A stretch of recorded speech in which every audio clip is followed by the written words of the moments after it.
Débutée le 12 août 2021, la troisième session extraordinaire de la mandature 2021-2026 est clôturée le 26 août 2021 par une cérémonie officielle présidée par le président de l'Assemblée nationale, l'honorable député Simplice Mathieu Sarandi.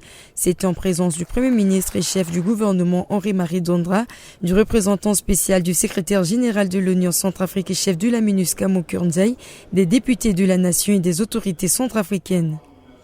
La présente session a également adopté la loi des finances rectificatives 2021 pour la réadapter aux nouvelles contraintes et permettre ainsi au gouvernement de se donner les moyens de choix politiques opérés. C'est pour moi l'occasion de féliciter l'ensemble des élus de la nation, mes chers collègues, pour leur clairvoyance et la sagesse dont ils ont fait preuve en adoptant à une écrasante majorité cette loi dont l'objectif principal, dans le contexte qui est le nôtre, vise le rétablissement de la sécurité et de la paix et garantit le fonctionnement régulier de l'État.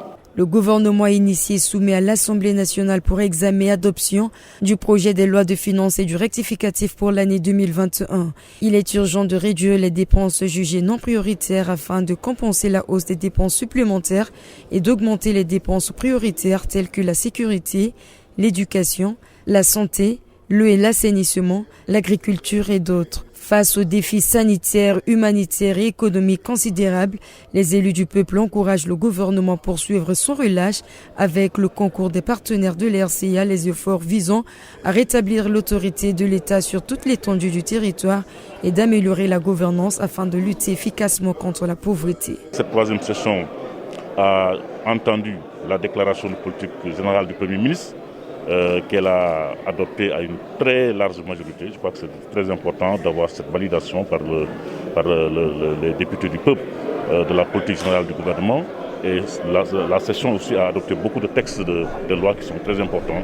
Et cela traduit un peu la vitalité de l'Assemblée nationale, l'ancrage démocratique également, et un jeu formidable des institutions de la République, particulièrement entre l'Assemblée nationale et le gouvernement.